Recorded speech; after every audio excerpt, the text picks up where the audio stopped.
Beaucoup pensent aujourd'hui que suivre le Christ est une garantie de paix émotionnelle, de prospérité matérielle et d'une vie sans conflit. C'est la théologie du confort, un évangile qui promet le soulagement, mais évite le sacrifice. Mais la vérité biblique est autre. Jésus n'a jamais caché le coût de le suivre.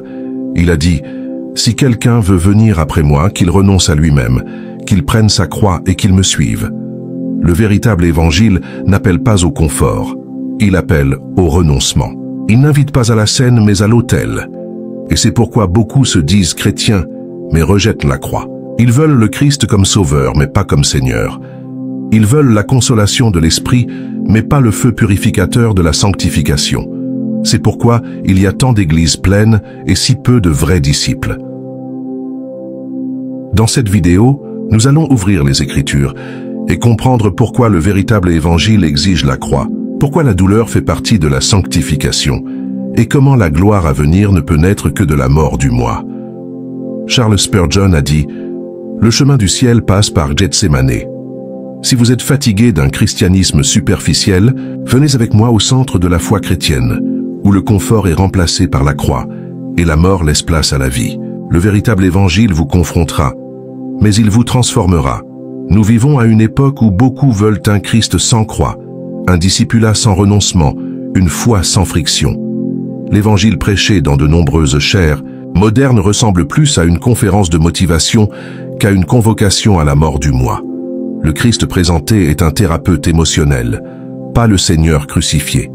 Le Saint-Esprit est vendu comme un réconfort rapide et non comme un feu qui purifie. L'Évangile, dans cette version diluée, devient une invitation au confort et non à la croix. Mais cet Évangile confortable est une illusion. Il promet ce que le Christ n'a jamais garanti. Le vrai Jésus n'a pas dit « Venez à moi et vous aurez la facilité ». Il a dit « Venez à moi et prenez sur vous mon joug ». Son joug est léger comparé au poids du péché, mais c'est toujours un joug, c'est toujours un don de soi, c'est toujours un chemin étroit. Cette illusion naît du désir humain d'éviter la douleur, l'effort et la confrontation. Et comme un serpent dans le jardin d'Éden, cette version de l'Évangile murmure « Vous pouvez avoir Dieu et rester aux commandes ». Mais la vérité est que, dans le royaume de Dieu, il n'y a pas de place pour deux. Soit le Christ règne, soit le moi règne. Il n'y a pas de neutralité. Spurgeon a été incisif en disant « Si vous ne cherchez le Christ que pour le confort, vous ne le trouverez pas, ni la consolation. Mais si vous le cherchez pour ce qu'il est, vous trouverez les deux. » C'est le point. Le Christ n'est pas un moyen pour notre soulagement. Il est la fin en lui-même. Et pour arriver jusqu'à lui, il faut mourir au monde, à la chair, à son propre nom. Cette illusion de l'évangile confortable non seulement ne parvient pas à transformer, elle trompe. Elle fait croire à l'homme qu'il est en sécurité alors qu'il vit encore loin de la croix. Elle masque le besoin de repentance, adoucit le péché, transforme l'Église en scène et le culte en spectacle. Tout cela pour maintenir l'apparence de la foi, sans l'essence de la sainteté. C'est pourquoi beaucoup sont frustrés par Dieu. Ils attendent des bénédictions et reçoivent des épreuves. Ils demandent des portes ouvertes et affrontent des déserts. Et ils concluent que quelque chose ne va pas chez Dieu. Alors qu'en fait, l'erreur se trouve dans la fausse attente créée par un évangile qui n'a jamais existé dans les Écritures. Le Jésus de la Bible n'a jamais dit que ce serait facile. Il a dit que cela en valait la peine. Le véritable évangile commence par une croix. Pas une croix dorée pour décorer, mais une croix de sang, de honte et de mort. Il commence par l'abandon de sa propre volonté, le don de tous ses droits, la disposition à tout perdre, y compris la vie elle-même, par amour pour le Christ. Et seul celui qui meurt ainsi peut vraiment vivre. Au fond, l'évangile confortable est populaire parce qu'il plaît à la chair. Il dit « Dieu va réaliser vos rêves ». Mais le véritable évangile dit « Dieu va crucifier vos rêves pour faire naître les siens en vous ». L'un blesse l'orgueil, l'autre le nourrit. L'un sauve, l'autre endort. L'un conduit à la gloire, l'autre à la perdition. Par conséquent, si vous avez vécu un christianisme confortable, sûr, sans conflit intérieur, sans confrontation avec le péché, sans croix, peut-être que ce n'est pas du christianisme. Car là où il y a le Christ, il y a la croix. Là où il y a la croix, il y a la douleur. Et là où il y a la douleur par amour pour le Seigneur, c'est là que commence la vraie vie de l'Esprit. Depuis le début de son ministère, Jésus n'a jamais offert un chemin de fleurs. Il n'a pas promis l'honneur aux yeux du monde, ni la prospérité terrestre, ni le confort émotionnel permanent. Sa convocation était claire, directe et dure. Si quelqu'un veut venir après moi, qu'il renonce à lui-même, qu'il prenne sa croix et qu'il me suive. Matthieu 16, 24. Aucune promesse d'applaudissement, aucun tapis rouge, seulement une croix devant et le monde entier derrière. Et le plus impressionnant, c'est que Jésus n'a jamais essayé de cacher cela. Il n'a pas séduit les foules avec des bénédictions matérielles ou des promesses de facilité. Au contraire, il semblait vouloir éloigner ceux qui venaient par intérêt. Quand les foules l'encerclaient, il disait des choses comme « Quiconque ne renonce pas à tout ce qu'il possède ne peut être mon disciple ». Luc 14, 33. Jésus parlait de perdre sa vie pour la trouver, de subir des persécutions, de porter le poids de l'obéissance jusqu'à la fin. C'est comme s'il disait « Pensez bien avant de me suivre, car avec moi le chemin est étroit. » Et malgré cela, il attirait. Parce que la vérité, même quand elle blesse, a un parfum que le mensonge n'imite jamais. Aujourd'hui, cependant, beaucoup veulent reformuler l'invitation du Christ. Au lieu de renoncer à vous-même, il prêche. Épanouissez-vous pleinement. Au lieu de prenez votre croix, ils disent réalisez vos rêves. L'appel à la mort est devenu un message d'estime de soi. La croix a été cachée derrière la scène illuminée. Mais Jésus n'a jamais caché la croix, ni la sienne ni la nôtre. Quand Pierre a essayé d'empêcher le chemin du calvaire, en disant que cela ne devait pas arriver au Maître, Jésus n'a pas été gentil. Il a dit « Arrière de moi, Satan ». Alors c'est Matthieu 16, 23. Parce que toute tentative d'effacer la croix est diabolique. Tout évangile qui omet la souffrance, comme faisant partie du discipulat, coopère avec l'enfer, non avec le ciel.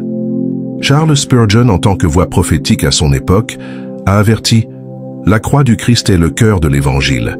Si elle est retirée, tout le reste devient ruine. » Le Christ n'est pas seulement venu pour mourir pour nous, mais pour nous enseigner à mourir avec lui. Et ce n'est pas une métaphore, c'est réel. C'est mourir à la volonté de l'ego, aux applaudissements des hommes, aux péchés préférés, aux projets personnels non consacrés. C'est perdre vraiment pour gagner ce que le monde ne pourrait jamais donner, la communion avec le Père. Beaucoup veulent la résurrection sans le vendredi saint. Ils veulent la puissance de la Pentecôte sans le silence de Gethsémané. Mais Dieu n'accélère pas les processus. Il brise d'abord pour reconstruire. Il crucifie avant de glorifier. Et si le Fils de Dieu n'a pas échappé au chemin de la croix, pourquoi penserions-nous que nous y échapperions? Le Christ a été transparent avec ses disciples. Il a dit qu'ils seraient persécutés, haïs, rejetés. Il a dit qu'ils traverseraient des tribulations, mais il a aussi promis « Je suis avec vous tous les jours ». Il n'a pas promis l'absence de douleur, il a promis la présence au milieu de la douleur. Et cela suffit. Il est temps d'arrêter de cacher la croix, il est temps de la regarder. Non seulement comme un symbole de salut, mais comme le modèle de notre marche. Si vous n'êtes pas encore passé par elle, vous n'avez pas encore commencé. L'Évangile n'est pas une invitation au bien-être. C'est un appel à la mort qui génère la vie. Le monde nous a appris à associer la gloire à la conquête, au pouvoir, à la visibilité. La gloire, selon les hommes, ce sont les applaudissements, la scène, le prestige. Mais dans le royaume de Dieu, la gloire ne se révèle pas sur le podium. Elle se révèle sur le sol du renoncement. Dieu cache sa gloire là où l'homme naturel ne la chercherait jamais, à l'endroit où l'ego meurt, dans le silence de l'obéissance, dans le secret du don de soi total.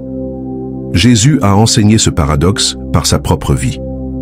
Quand il était sur le point d'être crucifié, il a dit « L'heure est venue où le Fils de l'homme doit être glorifié. » Jean 12, 23. Glorifié? Oui, mais pas sur un trône terrestre, mais suspendu à une croix. Là, ensanglanté, rejeté et nu, il a manifesté la plus grande gloire que le ciel ait jamais révélée, un amour qui se donne jusqu'à la fin. Le renoncement a été la scène de la gloire. Dans l'évangile de Jean, Jésus continue en disant « En vérité, je vous le dis, si le grain de blé qui est tombé en terre ne meurt, il reste seul. Mais s'il meurt, il porte beaucoup de fruits. » Jean 12, 24. C'est la loi du royaume. Seul celui qui meurt fructifie. Seul celui qui accepte de disparaître manifeste la gloire. Seul celui qui se vide d'abord est exalté. Spurgeon fait écho à cette vérité en disant « L'humilité est l'échelle par laquelle les saints montent au ciel. » Et cette humilité s'exprime dans le renoncement. Renoncer n'est pas seulement dire non à des plaisirs éphémères, c'est dire oui à la volonté de Dieu, même quand elle exige le silence, la solitude ou la souffrance. C'est abandonner le contrôle, c'est accepter que, pour qu'il grandisse, je dois diminuer. À notre époque, le renoncement semble de la folie. Qui choisit de perdre? Qui abandonne des droits légitimes? Qui se tait quand il a raison? Qui donne sans recevoir? Qui sert sans reconnaissance? La réponse est simple. Ceux qui sont déjà morts à eux-mêmes. Ceux qui ne vivent plus par la chair mais par l'esprit.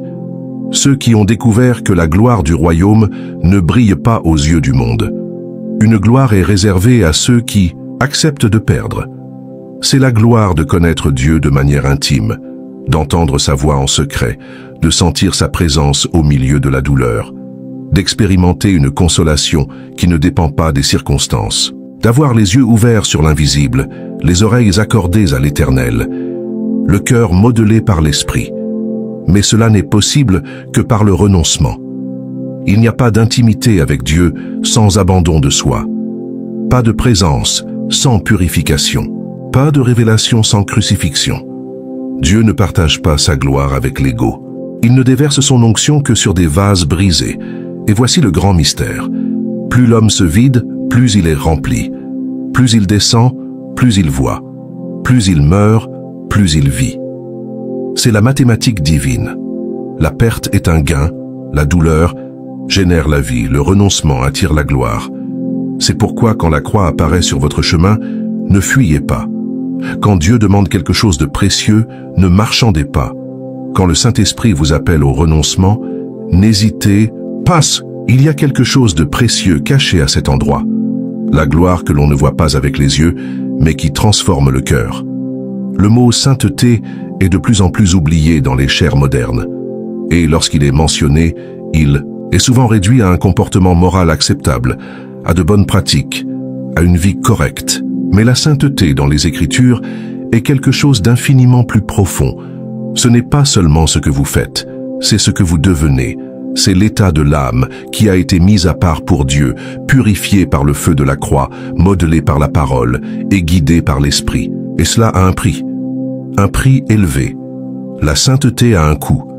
Elle exige le renoncement, la vigilance, la discipline et par-dessus tout, la mort du moi.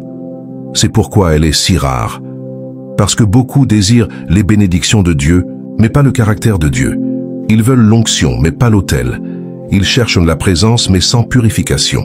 Ils s'attendent à être utilisés, mais ne veulent pas être brisés. Charles Spurgeon a averti, « Dieu n'utilisera pas de vases sales, il peut même les nettoyer, mais d'abord, il les brise. » C'est la réalité. Il n'y a pas de sainteté sans douleur. Dieu ne modèle pas les hommes avec des paroles douces, mais avec des épreuves ardentes. Il sépare, isole, discipline, traite. Et tout cela parce qu'il nous aime. Parce qu'il sait que, si nous sommes utilisés sans être transformés, nous serons une menace pour les autres et pour nous-mêmes. L'apôtre Pierre a écrit « Soyez saints, car moi je suis saint ». 1 Pierre 1,16. Ce n'est pas une suggestion, c'est un appel. C'est la norme, c'est l'identité du peuple de Dieu. Être saint, c'est être différent. Pas seulement en apparence, mais en essence. C'est penser comme le ciel au milieu d'une culture déchue. C'est réagir comme le Christ dans un monde plein de haine. C'est choisir la vérité même quand elle coûte des amis, du statut ou des opportunités. Mais peu sont prêts à payer ce prix. Ils préfèrent un évangile plus léger, qui accepte tout, qui justifie les péchés, qui anesthésie la conscience. Un évangile qui permet de continuer dans le péché, à condition de continuer à fréquenter les cultes et à citer des versets. Mais c'est un mensonge. C'est une hérésie. C'est la mort déguisée en religion. La sainteté sépare, non seulement du péché, mais de tout ce qui empêche la pleine communion avec Dieu. Parfois, cela inclut des personnes, des habitudes, des distractions, des rêves. Et plus on marche près de la présence de Dieu, plus l'âme devient sensible. Des choses qui semblaient insignifiantes auparavant blessent maintenant. Des paroles qui étaient tolérées auparavant font maintenant mal, parce que la lumière révèle ce qui était caché. La sainteté exige également une vigilance constante. L'ennemi ne craint pas les croyants qui fréquentent les églises, il craint les croyants qui vivent dans la sainteté. Parce que la sainteté brûle. Elle dérange les démons, fait taire la chair et attire le ciel. C'est pourquoi celui qui décide de vivre mis à part pour Dieu sera persécuté. Il sera incompris, il sera éprouvé, mais il sera aussi soutenu. Il y a quelque chose de glorieux réservé à ceux qui embrassent ce chemin étroit. Ce n'est pas le statut, ce n'est pas la célébrité. C'est une communion profonde avec le Saint-Esprit. C'est une paix qui ne dépend pas des circonstances. C'est une autorité qui ne vient pas des postes, mais de la présence. C'est un feu qui ne s'éteint pas, même quand tout autour se refroidit. Mais peu veulent cela, parce que cela coûte. Cela coûte du temps en secret. Cela coûte de dire non à la chair. Cela coûte de porter la croix tous les jours. Cela coûte de mourir en silence quand on a raison. Cela coûte d'obéir quand on ne comprend pas. Mais tout ce coût est minime face à la gloire qui sera révélée. Si vous voulez plus de Dieu, vous devez donner plus de vous-même. La sainteté n'est pas une échelle vers le ciel, c'est le ciel qui commence en vous. Qu'aussi étroit que soit ce chemin, il est sûr. Parce que Dieu soutient ceux qui choisissent de vivre mis à part pour lui. Le Saint-Esprit n'est pas une force mystique, une énergie spirituelle qui vient nous émouvoir lors des cultes ou nous donner des frissons. Il est Dieu. Il est le Saint Consolateur, le feu qui consume, le Maître silencieux qui habite en ceux qui s'abandonnent. Mais il y a un principe spirituel que l'on prêche rarement dans les chairs modernes. Le Saint-Esprit ne descend pas là où il y a une division intérieure. Il ne partage pas l'espace avec les idoles. Il n'habite pas dans les cœurs qui essaient encore de servir deux maîtres. Jésus a été direct. Nul ne peut servir deux maîtres, car ou il haïra l'un et aimera l'autre. Matthieu 6, 24. Cette vérité ne se limite pas à l'argent. Elle s'applique à tout. L'ego, le péché, la vanité, la célébrité, les relations toxiques. Là où il y a un trône divisé dans le cœur, l'Esprit de Dieu ne règne pas. Il peut même visiter, mais il ne demeure pas. C'est pourquoi tant de chrétiens sont secs. Ils fréquentent les cultes, mémorisent des versets, chantent des louanges, mais ils n'ont pas de vie dans l'esprit. Parce qu'ils n'ont pas encore décidé pleinement à qui ils appartiennent. Ils ont un pied sur l'autel et l'autre sur la scène. Un pied dans la parole et un autre dans l'opinion publique. Un pied dans la prière et un autre dans la commodité. Et Dieu n'opère pas au milieu de la duplicité. Charles Spurgeon a dit « Un cœur divisé est un cœur mort. Dieu veut tout ou rien. » L'onction de l'esprit n'est pas à bon marché. Elle est scellée sur l'autel de l'abandon total. Le Saint-Esprit cherche des demeures, pas des visites occasionnelles. Il descend là où il y a un abandon radical, où le péché a été crucifié, où la chair a été réduite au silence, où il n'y a plus de réserve, où la volonté propre a été mise à terre. Il descend là où le « oui » a été absolu. C'est pourquoi tant de gens aujourd'hui confondent l'émotion avec l'onction. Ils pensent que l'Esprit est présent parce qu'ils ont pleuré pendant la louange. Mais le vrai signe de sa présence est la transformation. C'est la repentance. C'est la mort du vieil homme. C'est la vie dans la sainteté. C'est la fin de la parole. C'est la crainte du Seigneur. Là où cela n'existe pas, il n'y a pas de présence. Il y a une illusion. Le Saint-Esprit n'est pas un ornement du culte moderne. Il est le carburant de la vie chrétienne. Sans lui, il n'y a pas de pouvoir pour vaincre le péché, pas de discernement, pas de vraie consolation, pas de fruit. Jésus a dit « Sans moi, vous ne pouvez rien faire » Jean 15, 5. Et la manière dont il demeure en nous, c'est par l'Esprit. Négliger cela, c'est vivre une religion vide. Mais pourquoi tant de cœurs sont-ils divisés? Parce qu'on a cessé de prêcher la croix. Parce que les chairs ont commencé à promettre un Christ qui ne fait que réconforter mais ne confronte pas. Un sauveur qui guérit mais n'exige pas de repentance. Un esprit qui bénit mais ne brûle pas.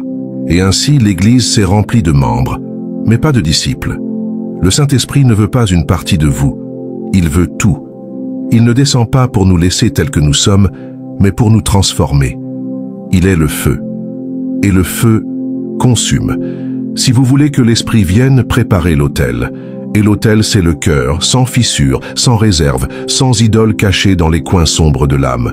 Dieu ne rejette pas les cœurs brisés, mais il rejette les cœurs divisés, Parce que le cœur brisé reconnaît sa misère et s'abandonne. Le cœur divisé négocie avec le péché et cache ses intentions. L'un attire la gloire, l'autre repousse la présence.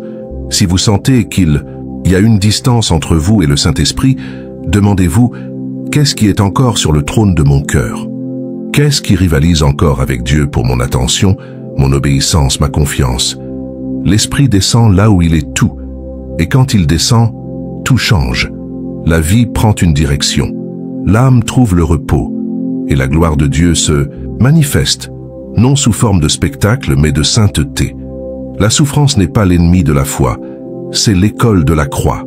Nous vivons une génération qui craint la douleur plus que le péché. Une époque où l'on fuit la souffrance comme si c'était le signe de l'absence de Dieu. Mais dans les Écritures, la souffrance n'a jamais été décrite comme une malédiction. Elle a été décrite comme une école. La croix n'est pas un châtiment, c'est un processus. Et le chrétien qui ne comprend pas cela, tôt ou tard, sera déçu par le chemin étroit. Jésus n'a pas promis une vie confortable, mais une vie avec un but. Il a dit, « Vous aurez des afflictions dans le monde, mais ayez bon courage, j'ai vaincu le monde. » Jean 16, 33. Et c'est justement dans l'affliction que beaucoup découvrent qui ils sont vraiment. La foi ne se mesure pas au culte, elle s'éprouve dans le désert.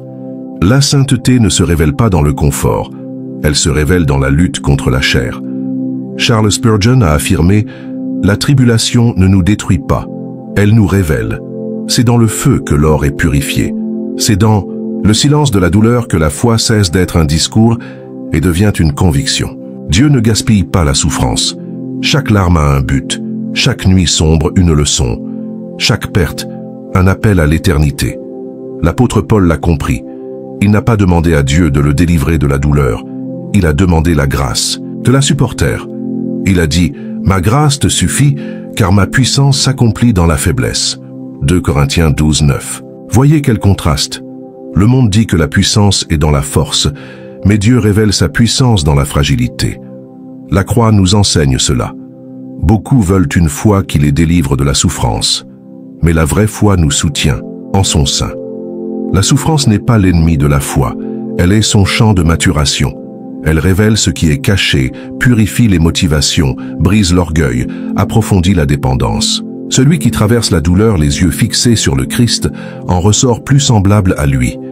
Le problème est que l'on nous a appris à fuir la douleur, à chercher des raccourcis, à voir la souffrance comme un signe de malédiction, d'échec, spirituel. Mais non. La souffrance souvent est une preuve de l'amour de Dieu, car le Seigneur corrige celui qu'il aime. Hébreux 12, 6. Et celui qui a déjà été corrigé par Dieu le sait. Ça fait mal, mais ça libère, ça blesse, mais ça guérit. Il ne s'agit pas de chercher la souffrance, mais de la comprendre, de l'accepter comme un outil divin, de ne pas permettre que la douleur endurcisse le cœur, mais qu'elle l'attendrisse, qu'elle ne nous rende pas amers, mais humbles, qu'elle ne nous éloigne pas de la foi, mais nous y pousse plus profondément. La croix a été le plus grand symbole de souffrance de l'histoire, et pourtant d'elle est née la plus grande victoire que le monde ait jamais vue. Il en va de même pour nous. Plus la croix est lourde, plus la résurrection est glorieuse, plus la douleur est profonde, plus la consolation est forte, plus la nuit est sombre, plus l'aube est brillante. Spurgeon disait « Dieu est plus proche de nous dans la douleur que dans la joie ». Et c'est vrai, car dans la douleur nous nous taisons, et dans le silence nous écoutons. Et quand nous écoutons, nous comprenons. Et quand nous comprenons, nous faisons confiance. Et quand nous faisons confiance, nous nous reposons. La souffrance n'est pas une fin, c'est un moyen, c'est un pont, une route, une école. Et le Maître, même en silence, est présent à chaque leçon. Si vous souffrez aujourd'hui, ne fuyez pas.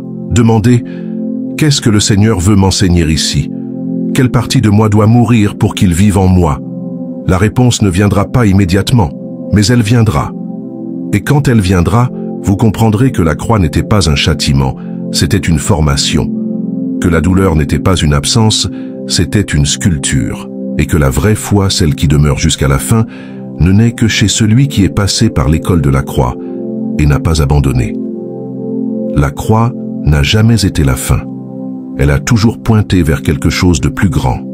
Elle est le portail, pas la destination, l'autel de la mort qui précède le trône de la gloire, le champ de bataille où l'on conquiert une couronne que le monde ne peut voir, mais que le ciel reconnaît. Le christianisme véritable est cette route inversée. La couronne n'est pas reçue avant la croix, elle naît d'elle, Jésus le savait. Ne fallait-il pas que le Christ souffrit ces choses et qu'il entrât dans sa gloire? Luc 24, 26. D'abord le sang, ensuite la splendeur. D'abord le silence de Gethsémane, ensuite le chant de triomphe. D'abord l'épine, ensuite l'or. C'est la mathématique divine. La souffrance prépare le chemin de l'exaltation. Charles Spurgeon a écrit « Si nous sommes participants de sa croix, nous serons aussi de sa couronne. » Mais voici le problème. Beaucoup veulent la couronne sans le poids de la croix. Ils veulent être honorés sans être brisés. Wines, sans être éprouvés, victorieux sans être crucifiés.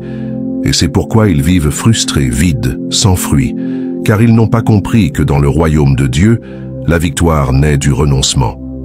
L'apôtre Paul, à la fin de sa vie, a écrit « J'ai combattu le bon combat, j'ai achevé la course, j'ai gardé la foi. Désormais la couronne de justice m'est réservée. » 2 Timothée 4, 7, 8. Notez, il n'a pas parlé de ministère réussi, ni de reconnaissance terrestre. Il a parlé de fidélité, il a parlé de combat, il a parlé de croix. C'est la mesure. Ah du ciel, celui qui est resté fidèle jusqu'à la fin. Vous n'avez peut-être pas d'applaudissements ici, mais vous pouvez avoir une couronne là-bas. Vous n'êtes peut-être pas compris ici, mais vous pouvez être accueillis dans la gloire. Là-bas, on ne se souviendra peut-être pas de vous par les hommes, mais vous serez honorés par les anges, quand l'agneau vous donnera ce qu'aucun œil n'a vu, la récompense de la persévérance. La croix qui pèse aujourd'hui sur vos épaules est le moule de la couronne qui vous attend. Plus la blessure de l'abandon est profonde, plus la forme de la gloire que Dieu forge en vous sera précise. Ne pensez pas que vous souffrez en vain. Le ciel n'oublie pas celui qui porte la croix en silence, qui dit oui à Dieu même quand tout semble dire non. Mais cette couronne n'est pas un symbole de gloire personnelle, c'est un symbole d'intimité éternelle. La vraie récompense n'est pas l'or ni l'honneur, c'est le Christ. C'est le voir face à face. C'est être avec lui et être comme lui. Jean a écrit « Et ainsi nous serons pour toujours avec le Seigneur ». 1 Thessaloniciens 4, 17. C'est la victoire finale. La croix nous enseigne le chemin de la dépendance. La couronne révèle la fin du voyage, l'union complète avec le Seigneur, et chaque larme que vous avez versée en obéissance sera recueillie comme un joyau. Chaque pas que vous avez fait dans l'obscurité sera rappelé comme une adoration. Chaque fois que vous avez dit que ta volonté soit faite sera éternisé dans le livre de la vie. C'est pourquoi n'abandonnez pas. N'échangez pas la croix contre un soulagement momentané. Ne négociez pas la fidélité contre le confort. Ne jetez pas l'éternité pour une affliction passagère. Une couronne vous attend, et elle n'est pas faite de métal, elle est faite d'éternité, d'amour, de gloire céleste. Spurgeon a déclaré « Notre chemin est étroit, mais notre fin est aussi large que les cieux. » Et c'est vrai, le chemin est ardu, mais le destin est glorieux. Le fardeau est lourd, mais la récompense est incommensurable. Le monde verra votre croix, mais les cieux verront votre couronne. Le monde rira de votre renoncement, mais les anges s'inclineront devant votre fidélité. La croix vous forme, la couronne vous consacre, mais toutes deux pointent vers une même vérité. Cela vaut la peine de suivre l'agneau jusqu'à la fin, car celui qui vaincra héritera de toutes choses. Si ce message vous a confronté, fortifié ou réveillé, ne le gardez pas pour vous. Seul, le Saint-Esprit appelle encore des personnes prêtes à porter la croix, pas seulement à en entendre parler.